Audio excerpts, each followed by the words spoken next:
Hello, everyone, and welcome to today's program. My name's Craig Slosher. I am one of the vice presidents with the Middlesex County Regional Chamber of Commerce, and on behalf of the organization, I'd like to welcome you to today's Technology and Business Development Committee program. I'm really excited to have Cora Park as our speaker for today. Today's topic is 12 ways to protect your business from a cybersecurity act. So without further ado, I'm going to turn the floor over to Cora, but before I do, what we were able to do is on the left-hand side of your screen, you're going to see a Q&A. If you have any questions during the program, feel free to go ahead and put your questions in there. At the end of the program, we'll get to the question and answer section. We also can do it as an interactive discussion by raising your hand.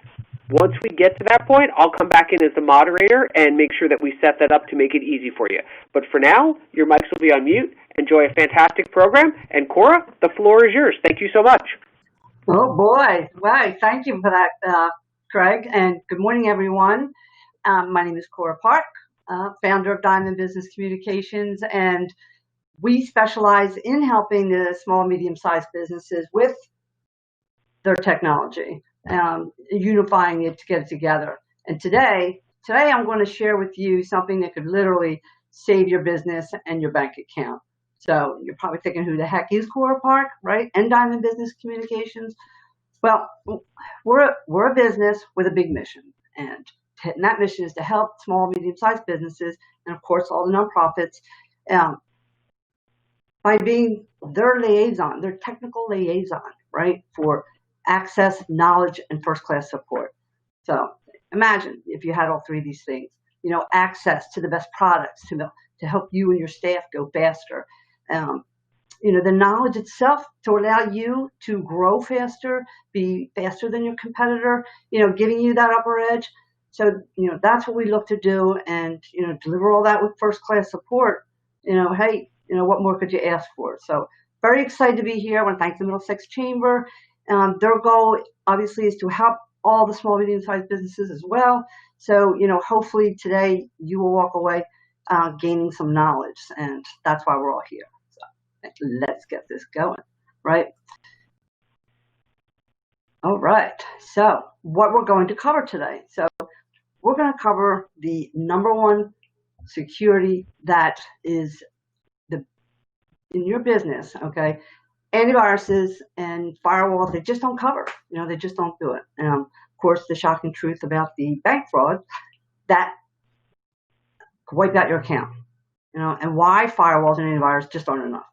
So, how mobile phones and your cloud technology is going to expose you and cause you, just not protect yourself. So ultimately, okay, what we're going to cover is how not to be a sitting duck, right? Those cyber criminals, they're out there, and they're out to get you. So you need, here's the reality, okay? Most of you are already using mobile devices. COVID just put everybody into remote home, and what's been happening is a lot of businesses, and I've seen it firsthand, they are just slapping together some hodgepodge type of applications, along the way, and, without any really strategic thought to it. And because of that, you're going to make mistakes, and they're going to be expensive mistakes.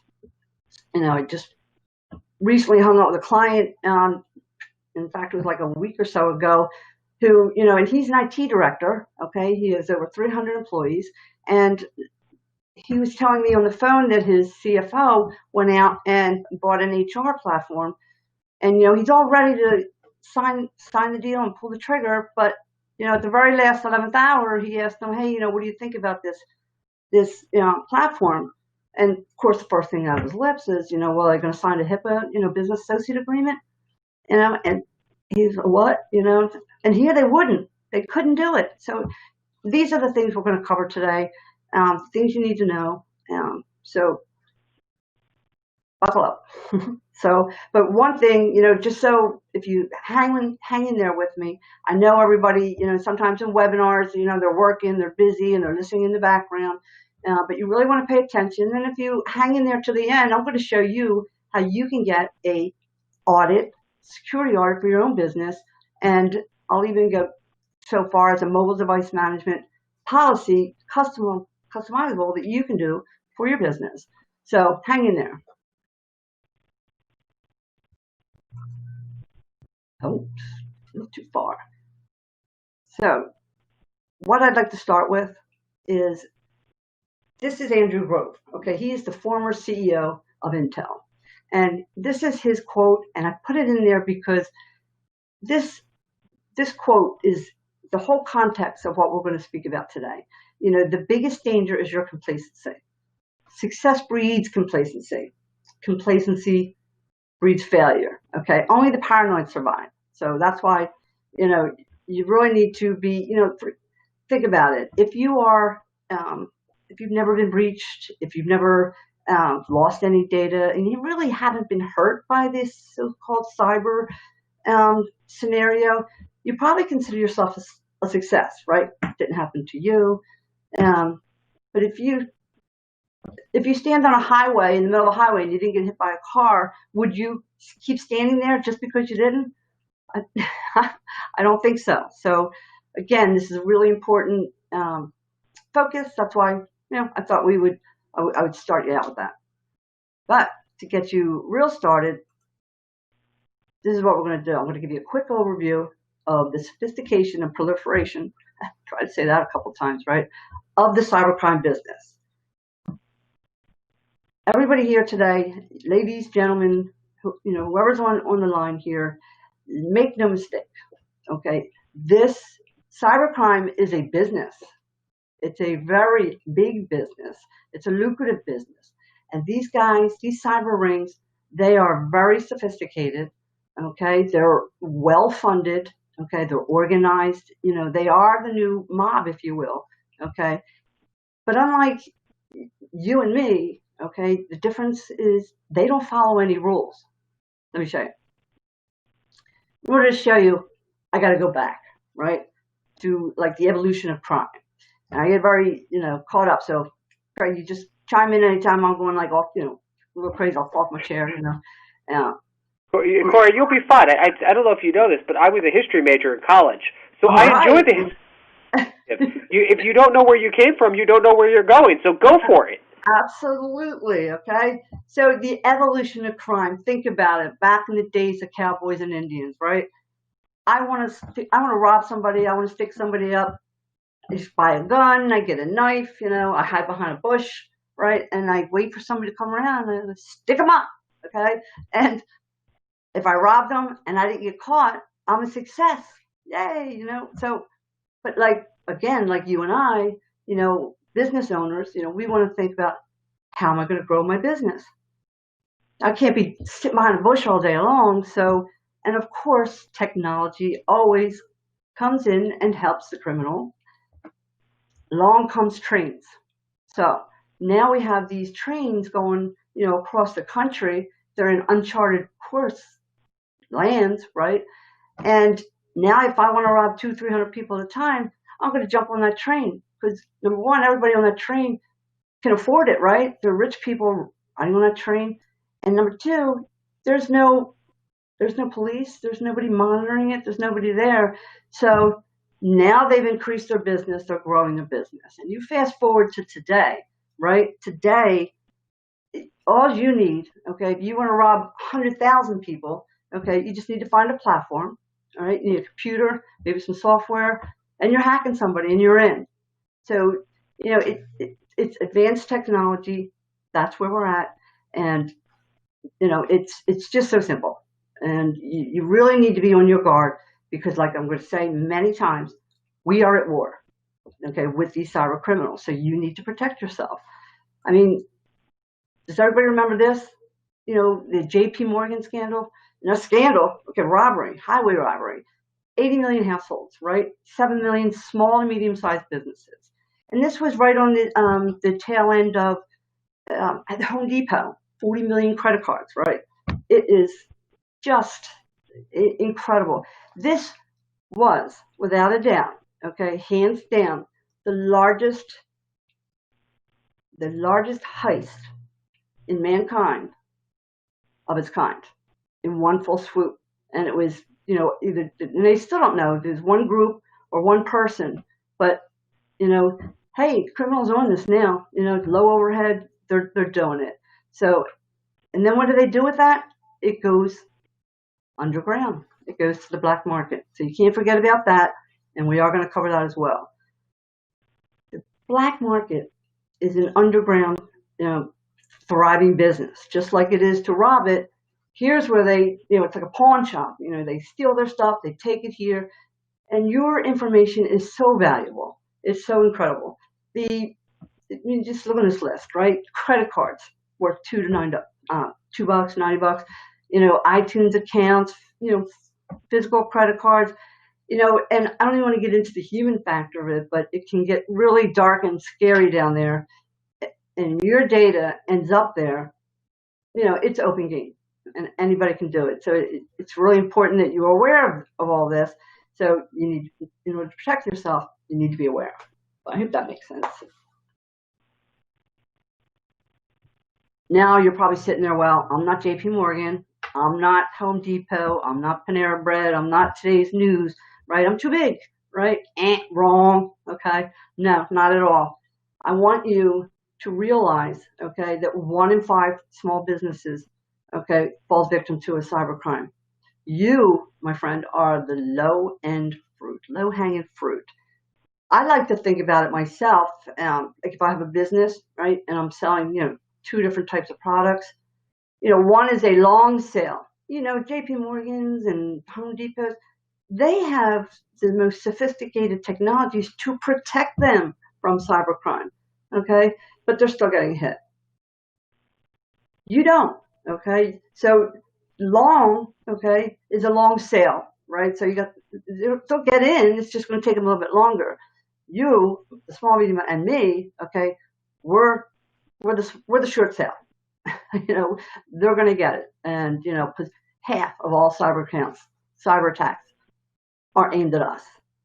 And I hope you're sitting up straight now, because it's pretty scary. What I wanted to do, and what I typically do, is I go online when I do these presentations, and I will find like the latest, because there is, these things change by the hour as far as what's on the news.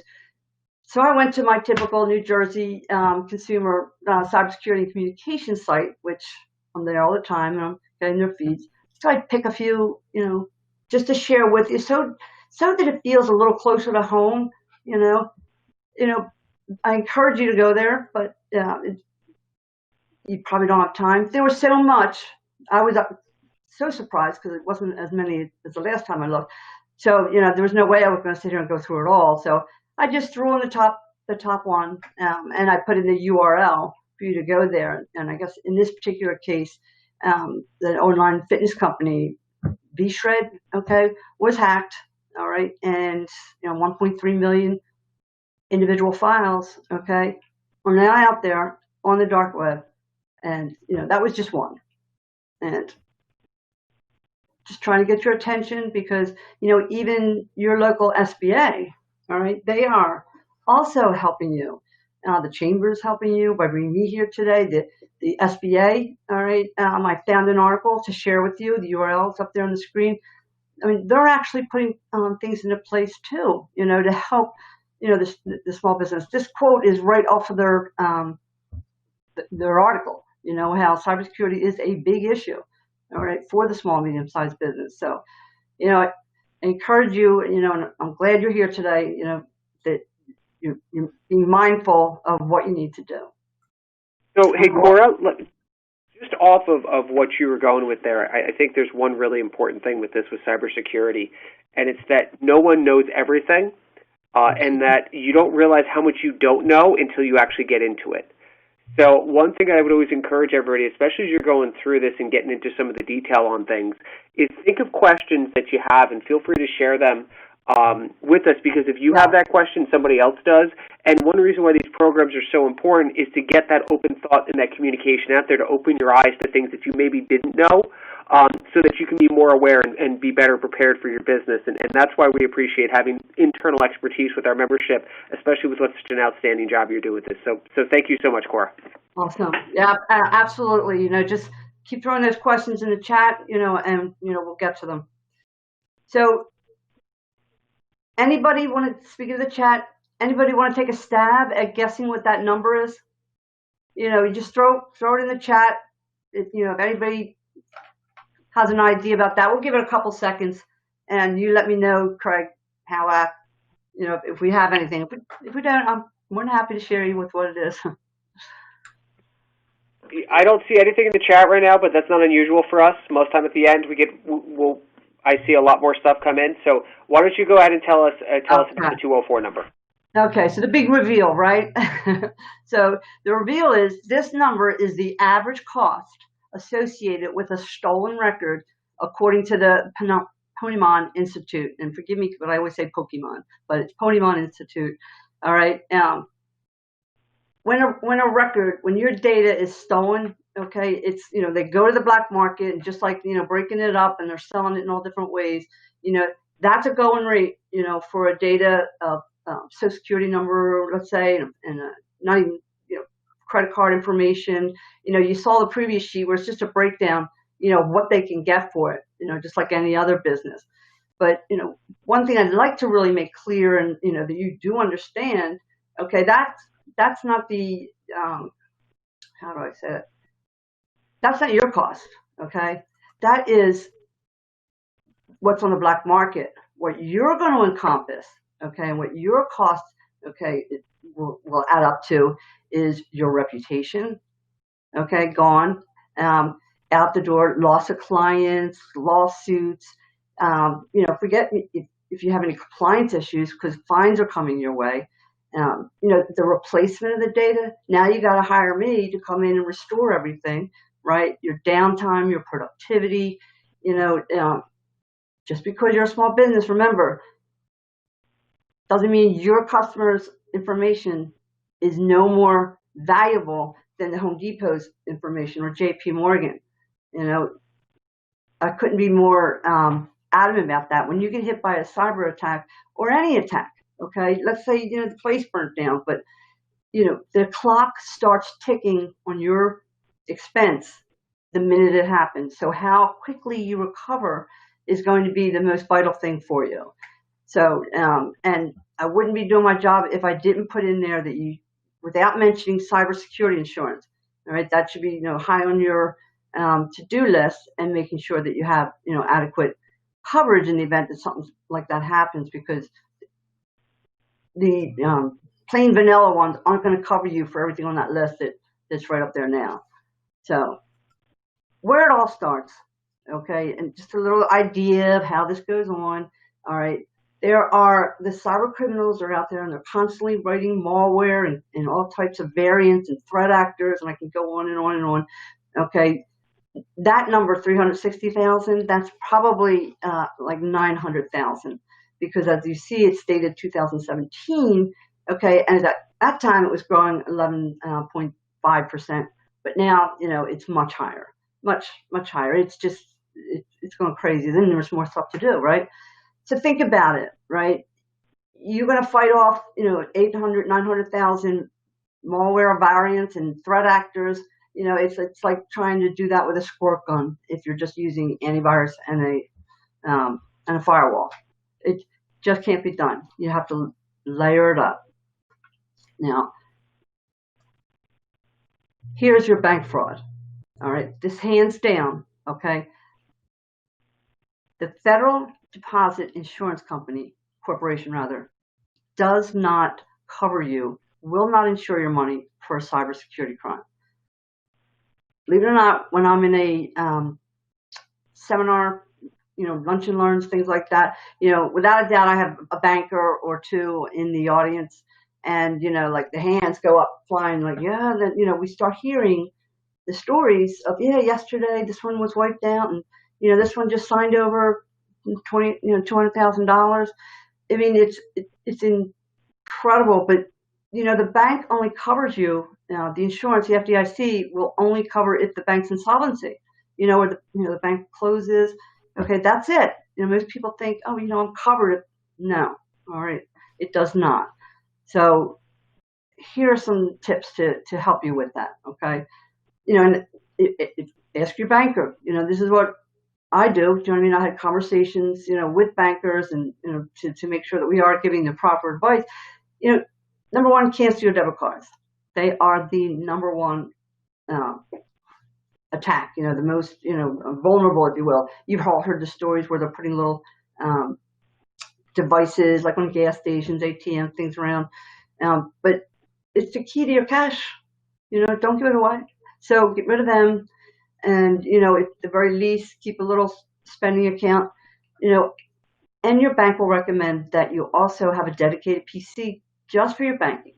So the person in the company, if you're doing, your accountant, your bookkeeper, yourself, don't be using the same device, to go on social media and to go out to websites, to go shopping, things like that, because you're opening up your business to all those. That's where all the malware and that's where they live, right?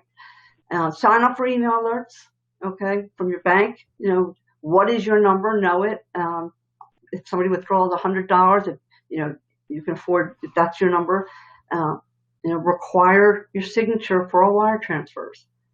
I think the last one I heard was Barbara Cochran, right? I don't know, from Shark Tank. Find away 300,000. They authorize it. I guess you can afford that, but I know I can. I know you probably can't. So whatever your number is, I bet she's doing it now. So have your money in multiple different accounts. Just spread it out. You don't want to be, all the eggs in one basket scenario. So I hope this advice alone on this slide, was worth your time here today. You need to protect your money, protect yourself. So, okay, moving along. Wanted to put this up here because I'm going to get into this a little bit. All right, got to throw some stats up there. 54% of companies, right, experience some sort of successful attack on their business or their IT infrastructure. Okay, but here's the key: 77%, and that's why I put this in here. Okay, of those attacks, okay, are exploits or malware that are now using a fileless technique. And again, I'm going to get into that too. Before, remember, just don't click on that PDF or that attachment. They're way more sophisticated now, and of course, you need to protect yourself. So let's start with social media because my goodness, that is the harbor view of it all. Social media, the number one threat in social media is your Facebook account. All right, now it's all accounts, okay? But the Facebook accounts are hacked every single day, right? They are, without a doubt, think about it. All that information that's in all those, they break into your account, they have all your network of people. And, the birthdays are in there, where they went to college, and, you name it, the stuff that's on these accounts. So it's like a gold mine. Now, one scenario, it was a business called Vivo. You probably don't recognize the name because they went down after the attack. There was something like Spotify as today. They made music and, they were along that lines. And one of their employees' LinkedIn account was hacked in the big 2017 hack of LinkedIn.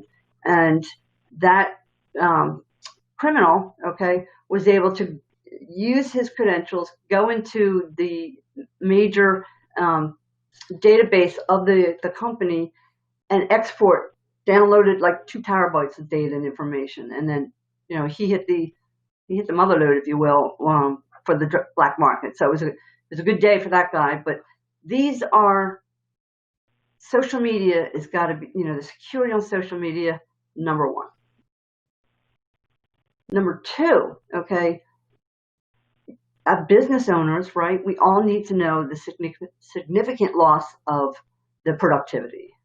Now, granted, it's not a direct cybersecurity action, but now you're paying, okay, your employees and your staff all day long, okay, and if they're on the phone and on Facebook and utilizing your tools, your devices to get into these Facebook accounts, even if they're using their own phone, okay, we'll get into the mobile device policy, but, there's your productivity stats, and, you need to be mindful. You need to have some sort of policy in place, what they can and what they can't do.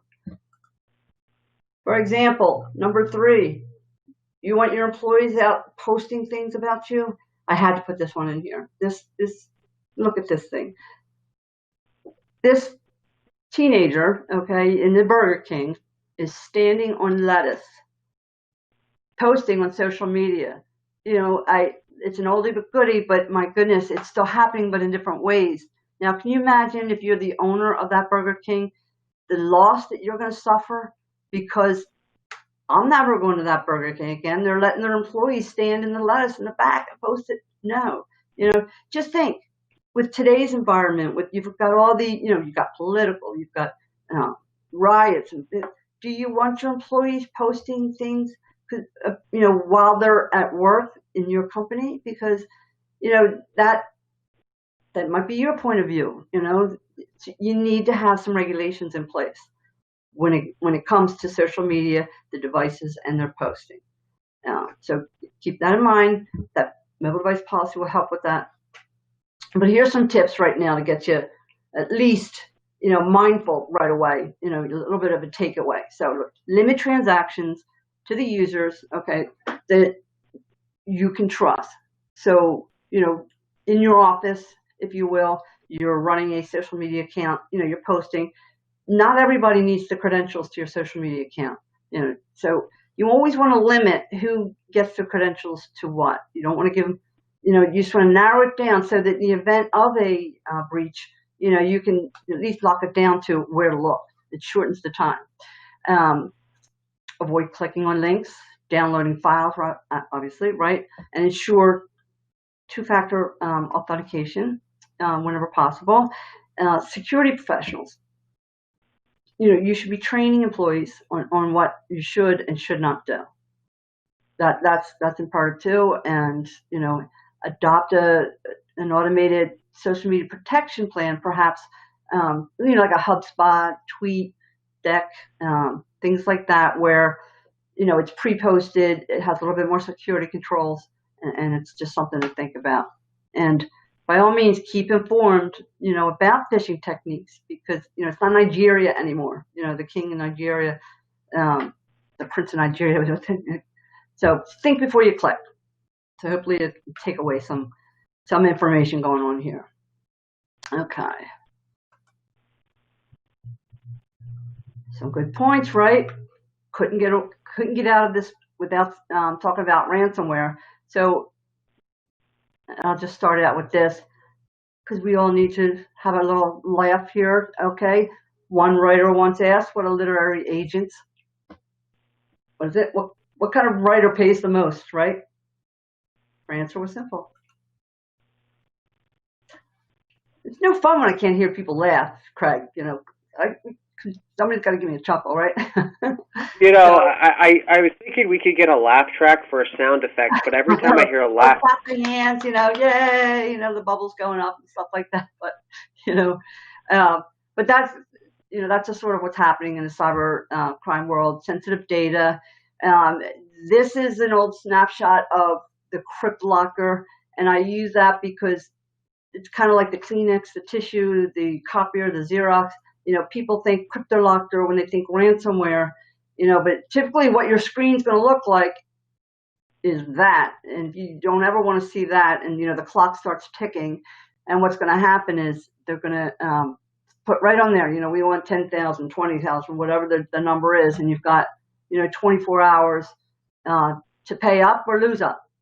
So, and typically what they do, if you were to pay, they have a key. So you go to this site, you put the key in, and it would unlock all your data. So that you never want to see that screen. Okay. And I want to cover everything. Shadow IT. I know it sounds technical, but it really is just, today you have all your employees out using Dropbox, OneDrive, Google Docs. The question is, do you know where your data is? are you in control of your data, of your company data? This article up here, with the Dropbox hack. The takeaway here, okay, is just because, example, all right, you're running a business and you're sending out postcards and mailings and things like that, and your employee, for convenience, sends over the list of your clients, name, address, phone number, all your clients, over to the printer, and he's just popping in a Dropbox because it's easy, right? Now, that employee doesn't work there anymore. Your list, and he's dropping in his Dropbox, her Dropbox, your list is out there somewhere. You need to take control of your data. And that's just going rogue.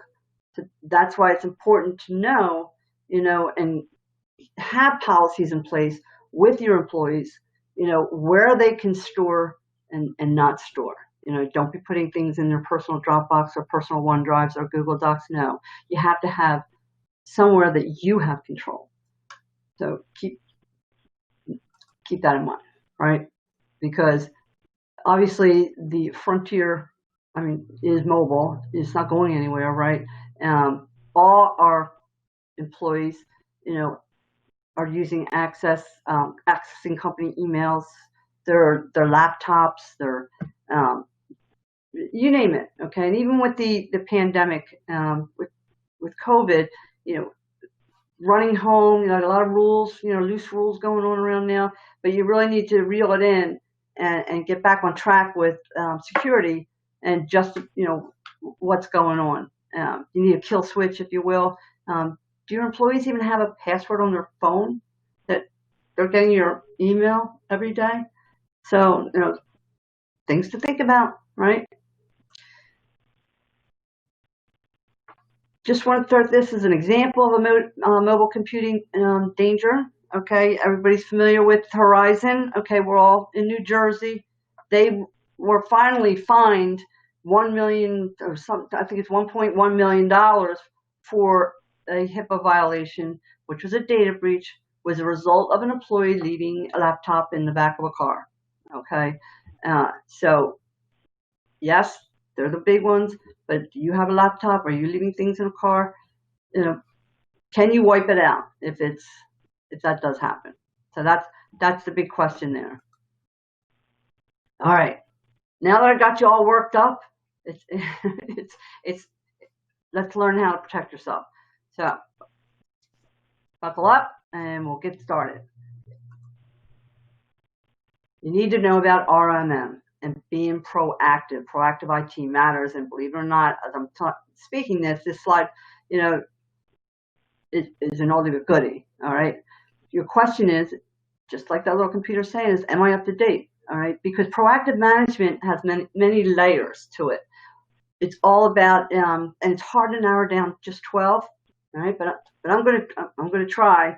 And remember, key. We are at war. It takes an army to protect your kingdom.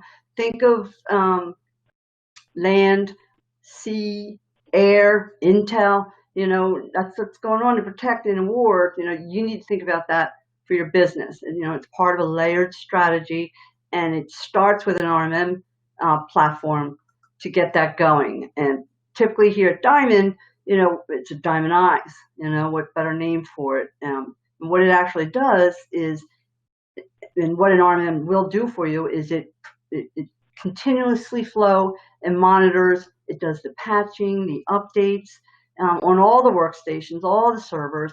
Okay, managing all parts of your network. Even firewalls and switches, things like that. Prevention, detection, and response. All right, these are going to be 3 words that are like a mantra. Typically it's prevent, detect, respond. But very important, and it starts there. Typically, well, we'll just keep going. I can go on all day. So next, my goodness, backup versus business continuity. Well, we might want to say this is 2 things, okay? It really, I'm trying to cut back here on our time. We're short for time. So we'll just go with 1. all right, where it's your backup world. Everybody's probably thinking, well, yeah, I back up, I'm good. Are you? Do you know your backup is? Did you verify it? Do you know that it's good? And just to let you know, the difference between backup and business continuity is the restoration, and how much or how long is your business going to be disrupted in the event of attack, um, or sudden tragedy like a fire or weather, whatever. One of the first things I will ask any client or any prospect before I make any type of recommendation is going to be, what is your recovery time? Okay. It is we call it the recovery time objective, your RTO. Okay. And well, what do you mean? Right. What that means is how long can you afford to be down?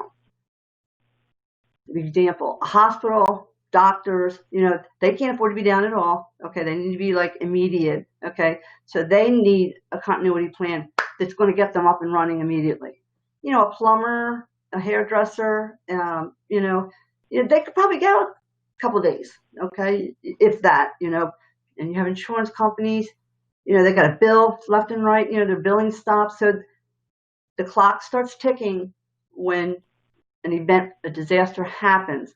So you need to have a business continuity plan in place.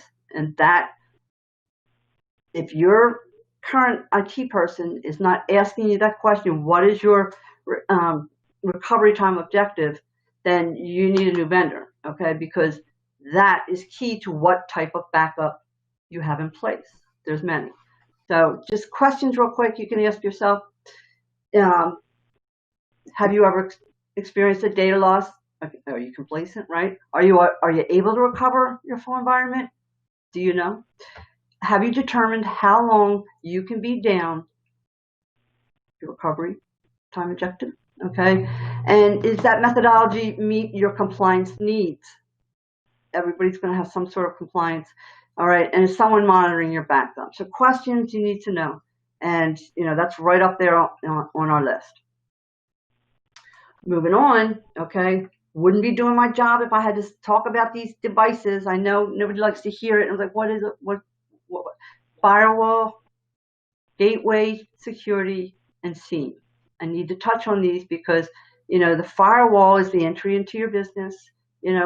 That needs to be configured. It's not a set it and forget it either. These need updates. These need patches. Warranties run out. So they need to be addressed because that's your, the main entry point coming into your business. WebGate security. Now, as I mentioned before, with the malicious codes coming in, it's all about behavior now. Where are your employees searching on the web? So now you can put filters in so that they don't get taken out. And a SIEM. Now, SIEM, typically you will find that in a medical environment or a larger environment where typically it's a track, okay? It's a security information event management, like a logger, so that, in the world of like HIPAA or strong compliant industries, if a breach happens, the first thing you got to do is pull out the logs and narrow down where the breach happened. So, that's what a SIEM is. And I just put in here on both sides for you that these tools, okay, can also be placed hardware. Everybody's got a firewall, you see it on the wall, or it can be in the cloud, okay, in a virtual environment. So yes, you can put a server, firewall, all these gateway, all these products in the cloud so that, your company, let's say everybody's remote, can be secure. You don't need to have it, at your place. It's important that I say that. Now, for Diamond, when it comes to cybersecurity, Diamond follows a NIST program. Okay, we align ourselves. It's a NIST. It's a cybersecurity framework version, and you'll find, that in medical, anywhere where there's large compliance recovery and requirements, rather, that, you need to have this strict processes in place and if you follow that, you're securing, you're locking down. And, you'll see up there again, it has the respond, detect, and protect. I'm sorry, I'm going to say that backwards. Protect, detect, respond. You need to protect your environment. You need to be able to detect it by your monitoring. And then, of course, if something happens, you need to respond. And how quickly you respond stops the clock. So everybody, at least every industry has one compliance that they have to touch on. Do you take credit cards? Okay, that's a PCI compliance. So by following, what I'm getting at is by following this framework, you're locking down and securing your environment to a comfortable level. Got to talk about passwords, right? Get into some conversations on this one, and as a rule, okay, first, it's not just passwords, okay, it's applying security policies on all your network. Example, deny or limit a USB file storage access. Those little USBs, walk away with everything, right? Enable enhanced password policies. Don't be 1, 2, 3, 4, okay? Maybe set timing on your screens, on the employees, on the laptop, so if you walk away, somebody goes out to lunch, it's not, hey, have at it, here's all my stuff. I will say one thing, when it comes to passwords, I hope you take away, it's very simple. Do not use the same password and email address for more than one login account. And that's as much as I'm going to, because you'll drive me crazy, because that is a top security breach, using the same password and login everywhere. You're an easy target if you do. So, all about the layers. We're coming around the bend. I think we're halfway there with our 12. The layered security. Okay, spam. Okay, having a spam filter on your email is imperative. That's where most attacks happen. They originate. They're coming in through your email. The spoofing, the phishing attempts. And they're very good now. I even look at someone. Very good. All right.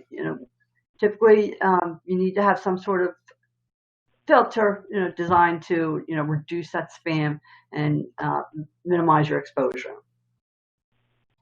The multiple factor authentication, please, whenever possible, you should include that, okay, in your network, in your banking websites, and even social media. I know everybody's like, oh no, I don't have time. That's just where we're at. And when it comes to your business, that's, it's your castle. You work so hard to build your business, you can lose it one false swoop. So, and encryption. Whenever possible, the goal is to encrypt. So you want to be able to encrypt, especially files in REST, think email. And then, of course, the ability that on the mobile devices, you can wipe something out in the event, one of your employees leaves it, or yourself, okay, leave a laptop, or, it gets stolen, the drill, something can happen. All right, so we're knocking these down. We're doing good here. Want to touch on this. This is everybody's questions. So what I'm going to do, a traditional AV, which is an antivirus, okay, and malware products, these are designed for signature-based legacy infrastructure, and how I love to explain this, and I usually get up and stand up and make all kinds of motions, but there's today's. Remember, I talked about the 77% are fileless, okay, with those malicious codes and such, okay. In today's cyber internet, if you will, okay, it's all about behavior, and it's not just files and such. And this is directing now the need for an advanced endpoint solution. That's this one, okay. This is designed to know the behavior on the machine. It knows where you go, what you typically do, determines the pathing, okay. And the best way I can explain this, the difference between the two, let's say you have a business, and one 2 doors. You hired 2 guards to let you protect your business. The AV guard, okay, is at 1 door, and the AV's job, okay, he has a list, just like the FBI, if you will, the top 10, like all those 900,000 variants, okay, all the quadrants put together, and there's a list every day. And this AV, your typical ones, okay, look at that list, this AV guard, and if he doesn't see if you're not on the list, you're allowed in. Okay, so simple as that. Yeah, go ahead. The advanced endpoint protection guard. Okay, you look a little funny, out. Okay, nope, out. You stand over there. You're getting patted down. You're getting, you have to get vetted. You're going in the sandbox. You might not be there for long. Okay, you're all right. Get in, but you're not getting in like a regular, typical AV. I hope that helps. I get a little nuts on that because it's important, to know the difference. People are like, well, why do I need an advanced endpoint protection, when I have an AV? And that's why. Okay, how big is your, how important is your data, and do you need Mr. AV guy, or endpoint protection guard as opposed. So it's all about behavior, your employees, and what they're doing too. Okay. We're coming around the bend. Education. 1 in 5 businesses will suffer a cyber attack. We said it earlier. Okay. But what you need to know is 81% of these small breaches, okay, or these breaches, okay, happen to you and I, all right, medium and small businesses. And the sad truth of this all, okay, is 97% of the 81% could have been prevented. If they would have just came to the seminar today, this webinar, all right, by utilizing the tools that are in place and available to you today, you could be, following that framework as well. So with that said, I have to touch on the dark web. Oh my goodness. This is something that is, if you look on the top of the screen right here, okay, look at the dark web, that's the exposed, right? This is where you and I live and play, okay? We work here, we shop here, that's what we do. Here in the middle, okay, that's called the deep web. That is where government keeps their records, college records, schools, academics, things like that. That's an authorized level of security, if you will. Down here, it's the underbelly. Okay, it's where the data, and it's an auction every single day. Not just data. There's you can buy anything you want down here on the dark web, and it's pretty darn scary. So, with that said, everybody should be running a dark web report. Okay, and you should be monitoring that. Why wouldn't you want to know if your domain and all your employees, for your whole company is out there? So things like that. I mentioned the breaches. They go like, they don't even know they're breached. 2 years ago, there could have been a breach, and your information is just sitting out there on the dark web, until somebody buys it, and somebody will. That's why we're changing passwords. But if you want to know I put a link up there. Anybody here, I will run your business through the dark web scan, and you'll get a report similar to this. Okay, we'll show you how many breaches are there. Okay, what you're not seeing on the screen and what you will see in this report, that if you've been breached, I'll tell you what the password is too. Okay, because that's the software, okay, that does search the web for that. Training, okay, the number one reason, okay, security breaches, firewalls and antiviruses and anything you name it, okay, is not enough. Okay, the number one reason is right here. Okay, friends, SMB, small, medium-sized businesses, nonprofit organizations, whomever you are, okay, you are the front line and your employees are the front line. You wouldn't send, an army wouldn't send their soldiers out without helmets and vests, right? Okay, you need to educate your employees. Please, it's the lack of security. If they don't know what they don't know. I think Craig, you said that earlier, okay? You need to educate, train, rinse, repeat. Everybody know, when everybody's been down that Excel spreadsheet training, right? Want to go learn it? Oh, okay. You walk out of that class, I know everything to make these formulas. A week later, I don't know how to do a formula, right? So you need to keep, it has to be repetitive and it has to be current, right? This is why we're here. Number one reason.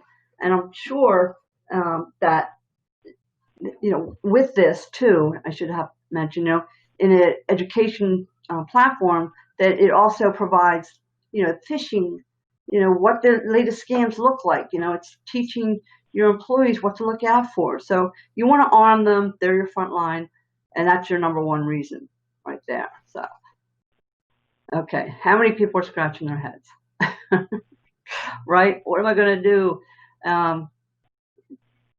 I mentioned the cybersecurity insurance, want to get that out of the way. But right now, before we get into I'm going to leave a good couple minutes here for question and answers. But to go forward, I can really make this easy for you. And that really isn't a 3-step process, okay? The first thing you need to do, okay, is you need a threat assessment. Do you know where you stand? Okay? What you're lacking? Are your operations expired? Is your clouds being backed up? I can go on, all right? But you need a threat assessment. You need a baseline. And then once you have a baseline, okay, then you can make an action plan. And then from the action plan, you can have ongoing maintenance. Remember, it's not just one and done. You need to set it and then manage it, okay, just like a maintenance. And everyone should have a cybersecurity risk assessment that gives you the answers that are going to keep you up at night. So I will, all right, do this for you. What you can do now, all right, if you want to go onto that link and fill out the form, and it is a first come, first served basis, because I'm not saying we won't do everyone, but, schedules first, things like that, it really is on a, first come, first served basis. But if you do that, that mobile device policy, acceptable use policy I spoke of, I will get that to you, and you will it will give you can customize it, you can put your own logos on it, it's your baseline of rules for what you can put in place for your company that touches on all their mobile devices, and help you get to know what you need to know, right? So, all right, should we open this up for questions? All right, Cora, great job. So we already have a couple questions in the hopper right now. We got about 7 minutes. Okay. So if any other questions, anybody, feel free to put it out in the Q&A so we can get this moving quickly and we finish up right on time. So first and foremost, Cora, let's start with this one. We'll start with Tom's question. And I think this is more of a calculation question that kind of helps you understand, how important cybersecurity is and just risk assessment. How much it costs per hour in being down. So I assume there's a formula you'd recommend that the audience uses for that to get an idea of what a cost per hour down is when your technology, of course, is not working. Well, absolutely. It's a fantastic question and we do have a calculator, okay, because it's not one size fits all. For example, if you have 10 employees or you have 30 employees or 100 employees, your calculator number is going to be a lot bigger. Right? So you start there with what is your payroll on a per day basis. You start with line 1, all right? Your payroll's $10,000, let's say. I'm just 1,000, whatever you want, just pick a number, okay? Then you add on, okay, billing. What is not getting, first you're paying your employees to sit there. The second thing is what's not getting done. Billing's not getting done. Your customers can't reach you. The productivity levels that are dropping through the roof. So there is a calculator. I'd be more than happy to share it with anyone. Simply just ask, and I can definitely help you with that. But yeah, I wish it was a one size, but it's not. It all depends on your company. How many employees you have, your locations, how much data. So yeah, does that help? I think that's a great answer, Cora, and I appreciate you bringing up the fact that it is not a one-size-fits-all solution. I think that's important with anything when we look at cybersecurity or just business in general. So I appreciate you bringing that up. The next question we have is from Nalka. We do not have a payment gateway on our website, but we accept credit cards for sale on air tickets directly with the airline. It does not go through our merchant account. We back up all PCs to Carbonite every night. Do you suggest we need any additional security? Yes. Yes, starting with the Carbonite. There's SSDs, there's securities for your website. I don't know if I just caught that in there or not, because they're going through the merchant. But absolutely, you definitely need a little bit more. And without getting too much into the the technical realm of it, again, you want to email me that, my engineer can answer that for you. But absolutely do. But not a fan of Carbonite, because that is more of a consumer-based backup, not really an enterprise grid level. So what I'm going to do right now, folks, is I'm going to go ahead and put out a survey for you to answer. But Cora, going off of the consumer versus professional component here, is can you talk a little bit difference about what a professional grade or enterprise grade security is versus consumer? Because we had a great conversation with the CMIT team, especially when it came to hardware, the difference between a consumer device and a professional grade device and how they're designed to operate. Could you speak a little bit about that in terms of cybersecurity? Sure. And that's one of the IT, managed services companies' biggest upset, I guess, because somebody runs out and says, "Oh, I just bought this, Netgear. Is this okay? I'm installing it and I'll deal with it. Or I bought this computer for, so like a home computer versus, a Windows Pro. This computer works fine. Why do I need the Windows Pro operation software?"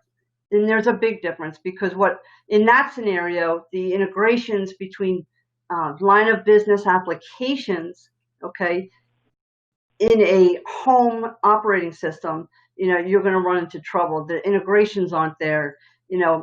Typically a company will use, Adobe, QuickBooks, your own line of business application.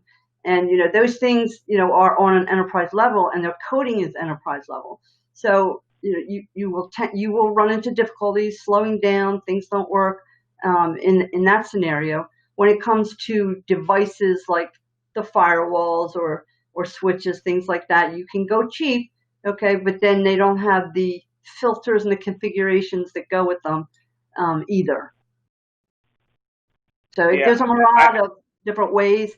And again, I'm sure it's not in good if your applications are enterprise level. You don't want to be utilizing, a consumer-based product. Consumer-based products are just that. There's not really too much security. It's just to protect you, but not to guard you. No, I think you made some really excellent points on that, and that's probably one of the biggest, I think, areas of opportunity to really get the difference between the two-level grades of products with that. So I really appreciate you giving that overview and that insight on it. With that in mind, folks, it's just about 1:30, so we're going to wrap up today's program. Cora, thank you so much for an informative program and really take go through it. So we really appreciate insight, your thoughts. Afterwards, folks, I think Cora, they can reach out to you directly if they have any questions or concerns from the attendees and they'd like to talk to you more about stuff. Absolutely. Excellent. What I would say with this, Cora, before we close out, any closing thoughts? I just want to thank everyone for attending. Be safe. We hope that you're doing some of these processes now, and hope you walked away with some more to think about. And that's the goal. We're at war.